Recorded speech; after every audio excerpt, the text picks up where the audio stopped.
Good evening, everybody. May the name of the Almighty God be glorified in everything that we do. Today we have over here our Excellencies, the Ambassador of Indonesia, various dignitaries and representatives of the different embassies, and our beloved representatives from the Ministry of Education and Higher Education, our special guests who have accepted our invitation and joined us in spite of your busy schedules today and a beautiful weekend.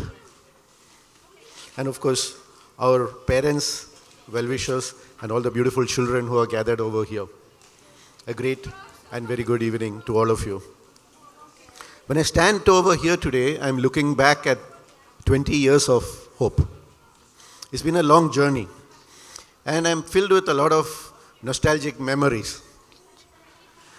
The whole program at Hope started out of a deep desire to find a suitable educational opportunity for my own son, Steven, who is now 27 plus. But when we came to Qatar long time ago, there was actually no place for him to go to. There were not any affordable, meaningful centers that he could go to. So that's where hope started. And this is in the year 2005. Especially for the expatriate communities, there weren't too many options available. And then, in life, when you're faced with certain challenges, you're given two opportunities. Either wait for change to happen or be the change.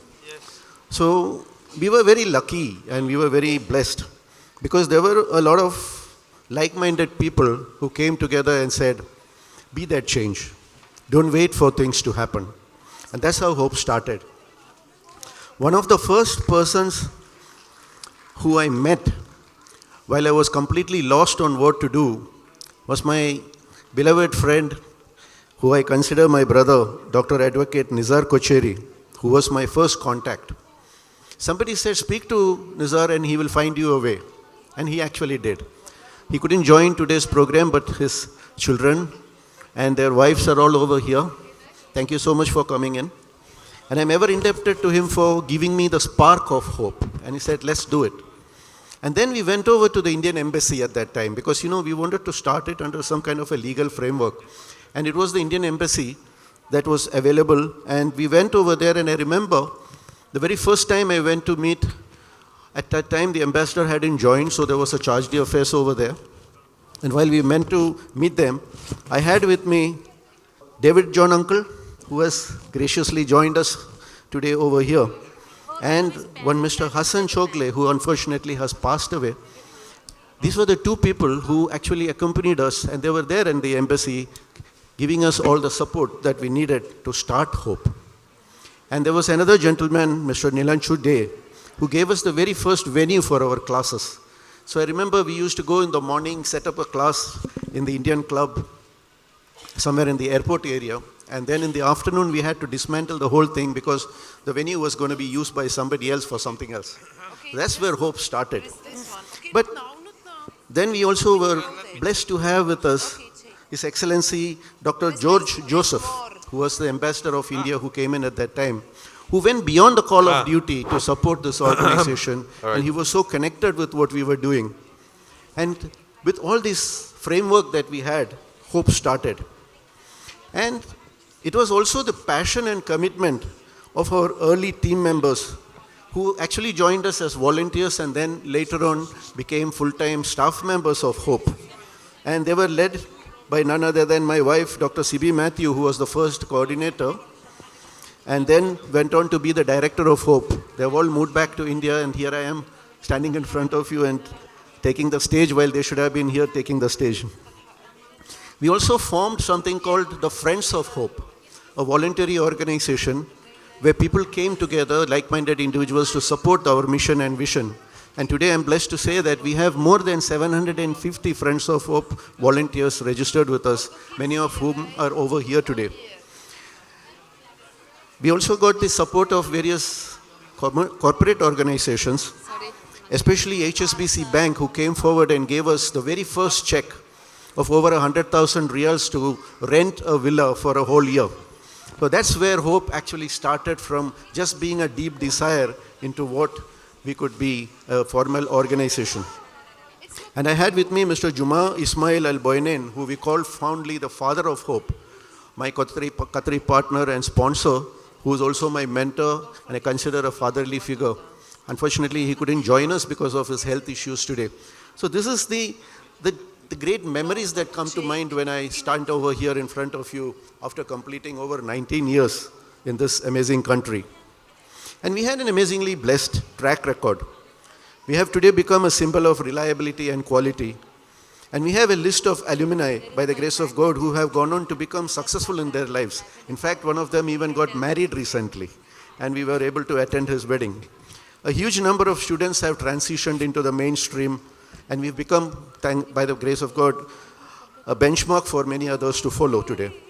And we have led various initiatives and innovative programs in Qatar, especially what we used to call as the Message of Hope series of events, which used to bring to Qatar persons with disabilities to dispel the stigma attached to individuals with disabilities, to show them that these people can also do great things in life. We also conducted last year in 2024 Riyadati, which was the very first competitive modified sports for individuals with disabilities in Qatar, and we invited all the centers of persons with disabilities in Qatar to participate. We had over 100 students attending that program, and the Ministry of Education were of a great support to us when we went ahead and to conduct that program. We have a great parent retention rate and customer satisfaction rate. We have over 430 students who have benefited from our services over this 19 plus years. And we provide the students a very best of a near school environment where we have programs like these annual days, science exhibitions, sports days, field visits. And we have students from over 19 different nationalities studying with us at present, led by teachers from around 16 countries, a truly international setting. And we've also entered into various research partnerships with institutions here in Qatar, and we have a lot of partnerships with universities, including the MIE, SPPU, representatives of who are over here with us today. Thank you so much for joining us. And we've been recognized for the hard work and efforts over these years. Recently, we got recognized as the only educational institutions for persons with disabilities who have what is called as an ISO 21001 certification, which is this international certification for educational management system. So we become the only institution in the all of the Middle East who actually have that certification. And we are currently the only one in Qatar with certifications to 4 international standards: ISO 14000, 9000, 21000, and 18000. Which is now 45,000. So it's one of the only institutions. So there are a few unique milestones that we have achieved over these 19 years. And we are actually the Qatar representative of Down Syndrome International in UK. And 2 years ago, we even got the award, or the World Down Syndrome International Day Award, from around the world. And we are also a member of the World Patients Alliance in USA. We received an NGO Leadership Award a few years ago. And we've received letters of appreciations from various embassies. And even we received a letter of appreciation from the United Nations Special Rapporteur's Office. I think these are all achievements that are very unique for an organization like Hope. 2 Prime Ministers of India came over to Qatar and they met with our students. Prime Minister Manmohan Singh and more recently Prime Minister Modi, when they came to Qatar, they met with our students. Last 2 weeks ago, we had a representative, a member of the European Parliament, who visited Hope to explore how can we collaborate and see how we can do wonderful things for persons with disabilities here and share our knowledge with what they are doing over there in the European countries. We also had members from the UNICEF visiting us pretty recently. I'm not saying all this to boast of what we have achieved, but I think a lot of you need to know that a lot of effort has gone into this. And all the credit for this goes to my beloved team of Hope, all the teachers and the therapists who go beyond the call of duty to do what they can to bring a meaningful difference in the life of every child studying with us. Because the philosophy that we follow is that what I would have done for my son Steven, we do for every child at the center. So when a parent does something for their child, there is no compromise. And we don't compromise in anything what we do for the children studying with us at Hope. But of course, we had various challenges also. We have a tight financial performance because we keep the fees pretty low, and we also cater to children from the economically weaker families in Qatar. We have various regulatory requirements that put a lot of pressure on us, but we continue to fulfill all these requirements and push on with what we are trying to do. And the greatest personal loss for me recently was also the tragic passing away of our beloved teacher Geeta Shoji ma'am. Earlier this year, after being with Hope for over 15 years, she passed away in a tragic accident, and that was a big blow for all of us. And in fact, many of you have attended the programs that we had as a memorial for her as well. But of course, we are encouraged by all the love and support that we receive from each of you gathered over here. Firstly, of course, ever indebted to God Almighty, who has always opened various shut doors for us at the right time whenever we have been in difficulties. And so many leaders from various embassies, including my brother, His Excellency Ridwan Hassan, who has been a parent of our lovely students over many years, who will be leaving the country shortly at the end of his mission in Qatar. We will actually miss you. Representatives from the Ministry of Education and Higher Education, who have always been there for our programs, guiding us and giving us the encouragement that we need. We are ever indebted to you. And leaders of the various mainstream schools who are over here today. And today we have with us Hamida ma'am, who is the principal of MES Indian School, one of the largest Indian schools in Qatar. Thank you so much for gracing this occasion, ma'am. And we also have representatives from the Bhawan's schools as well. Ma'am, thank you for coming in.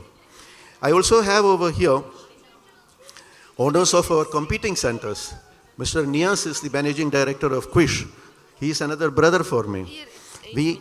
I call all my competitors as collaborators, because when it comes to doing service for people with disabilities, there is no competition. I do something, you do something, together we do something greater. And that's why I invited Mr. Nias, and he has been very graceful in attending over here, along with his center head as well. Thank you so much for coming in. Over 9 volunteering organizations are represented over here today, giving us more than 120 volunteers for today's function. These are all the wind beneath our wings. We can be able to fly high because of all the support from these individuals, these organizations, the corporate sponsors who have come together to support our event. And most of all, each and every member of my Hope team who have worked relentlessly to ensure each child does their best today. By the way, this event is being live streamed, so if you want to share the link to any of your family members, if they go to our YouTube channel, it's available over there and anybody can watch it. I was given around 8 minutes to talk about various things so that they can prepare backstage. I wasn't intending to talk a lot, and I'll just touch upon the theme, Nature's Symphony, as well. Today's theme is all about Nature's Symphony. It reminds us how all the elements of nature are actually in perfect symphony. The Almighty has created a world with so many things happening around us that are way beyond actually our wildest imagination. But in our today's busy world, we often forget to slow down and to enjoy this beautiful symphony in nature, which is there all around us. Instead, we pressurize our mind and our life by looking only at the challenges and obstacles and the difficulties that we face in our lives. At such times, I think what we all need to do is just look at the smiling faces of our children with disabilities, the innocent smiling faces, and see that how amidst all their challenges, irrespective of how difficult their life may be, they are still enjoying this beautiful symphony of nature. And in that, we have a great lesson that we can learn from all of them. Perhaps this world needs a lot more people who can think and be like them and set aside all our challenges and all our differences and all our crazy pursuit for money, wealth, backstabbing, and oppression, and be thankful for the wonderful blessings in our life, for the wonderful relationships in our lives, and for the wonderful memories that we can create together. If we were just focusing on the nature symphony all around us, this is possible. May the Almighty help us to tune into this symphony. May God bless us all. Thank you.